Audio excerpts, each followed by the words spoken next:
Tonight I want to tell you a story. A story written in Scripture. And perhaps a story being written in your own life. This story is recorded in the Gospel of Luke, chapter 15. And in this story, I am the Father. Luke 15:11-12. There was a man who had 2 sons. The younger one said to his father, "Father, give me my share of the estate." So he divided his property between them. In the culture of that day, those words were the equivalent of saying, "Father, you are dead to me.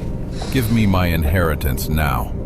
I am leaving this house and I am never coming back." They were the sharpest words a son could speak, like a knife, straight to the heart.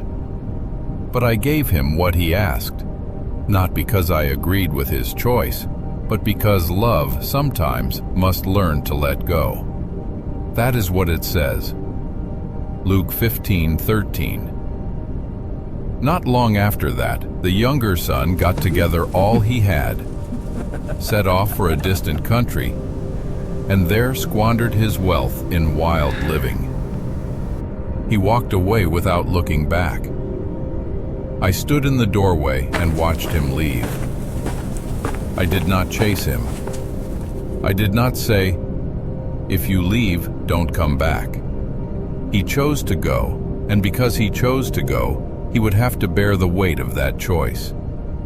Because some roads a person must walk alone before they understand where home is. Later, in that distant land, he experienced exactly what the scripture records. Luke 15:14-16. After he had spent everything, there was a severe famine in that whole country, and he began to be in need. So he went and hired himself out to a citizen of that country, who sent him to his fields to feed pigs. He longed to fill his stomach with the pods that the pigs were eating, but no one gave him anything. "Child, you must understand, for us Jews, the pig is unclean. To tend pigs is the lowest, most shameful work imaginable. And my son had fallen so far that he was hungry enough to eat what the pigs ate. While the world watched his fall, I saw only one thing. My son was suffering."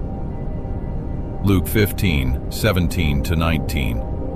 When he came to his senses, he said, "How many of my father's hired servants have food to spare, and here I am starving to death?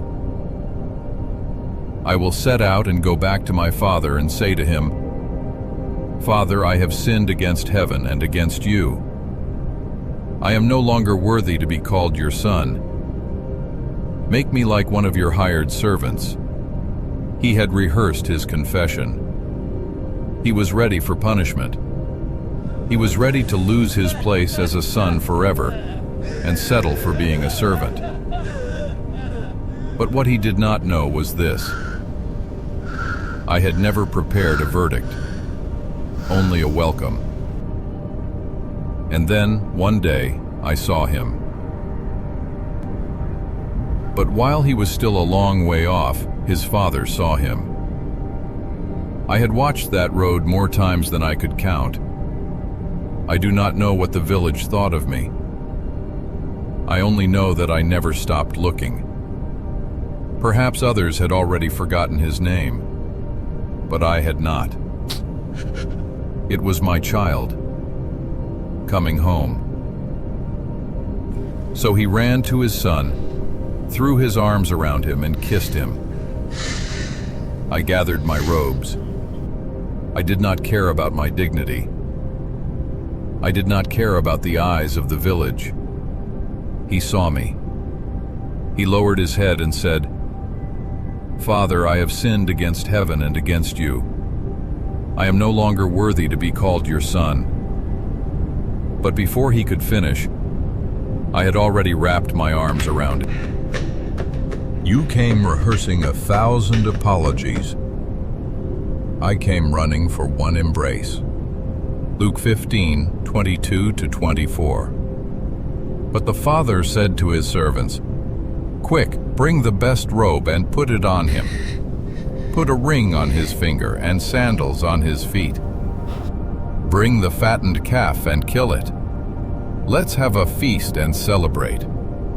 For this son of mine was dead and is alive again. He was lost and is found." The best robe to restore his identity. The ring to restore his authority. The sandals to restore his place as a free man, not a slave. I wanted everyone to know he did not come back to be a servant. He came back to be my son. I did not ask him to prove himself first. Before he could earn anything, I had already welcomed him back as my son. I did not ask him to prove himself first, because the moment he turned toward home, I had already restored his name. The story does not end there. Luke 15:25-28. Meanwhile, the older son was in the field. When he came near the house, he heard music and dancing. So he called one of the servants and asked him what was going on. "Your brother has come," he replied, "and your father has killed the fattened calf because he has him back safe and sound." The older brother became angry and refused to go in. So I went out to plead with him. Luke 15:29-32. But he answered his father, "Look, all these years I've been slaving for you and never disobeyed your orders. Yet you never gave me even a young goat so I could celebrate with my friends. But when this son of yours who has squandered your property with prostitutes comes home, you kill the fattened calf for him?" "My son," the father said, "you are always with me, and everything I have is yours. But we had to celebrate and be glad, because this brother of yours was dead and is alive again. He was lost and is found." Child, if today you feel you have wandered too far, that you have made too many mistakes, that God could never take you back, then remember this story. Because the day the prodigal truly came home, the father did not bring up the past. He did not judge first. He did not rebuke first. He ran first. He embraced first. He restored the son's identity first. That is my heart toward you. Home isn't for the flawless. It's for the found. No matter how long you have been gone, my door is still open. If today you are willing to come home, I am here. Welcome home, my child.